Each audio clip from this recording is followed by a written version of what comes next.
Un Vouvrion en plein divorce et la commune de Monnet qui envisage déjà l'avenir, un avenir qui penche plutôt du côté de Tours Plus. Son cas, comme celle des autres communes restantes, ne sera discuté qu'à partir de 2014, une fois le divorce du Vouvrion prononcé.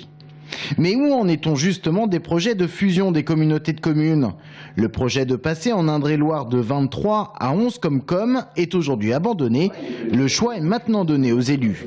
Et depuis le mois de février 2012, les collectivités locales peuvent réutiliser ce qu'on appelle le Code général des collectivités territoriales. Donc c'est à la demande des collectivités et selon des procédures fixées par le Code général des collectivités territoriales que les évolutions aujourd'hui sont en cours.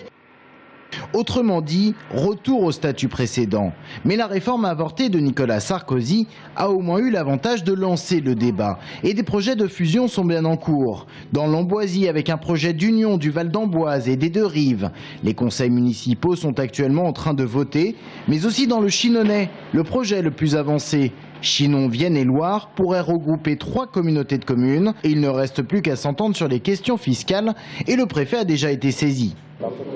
Je prendrai l'arrêté au terme des délais légaux et comme je l'ai dit, je prendrai les actes qui s'imposent à moi. C'est-à-dire qu'au terme du délai légal, je constaterai si les conditions fixées par la loi de majorité sont remplies. Si elles sont remplies, je prends l'arrêté.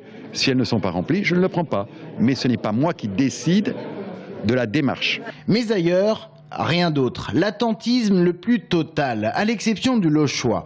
4 intercommunalités et un territoire très vaste. L'union avait effrayé. Alors le problème a été pris à l'envers. Des discussions sont en cours pour mettre en place des coopérations sur l'économie par exemple. La fusion ne pourrait être envisagée que plus tard. Mais dans ce territoire, on est bien conscient de faire partie d'un seul et même bassin de vie.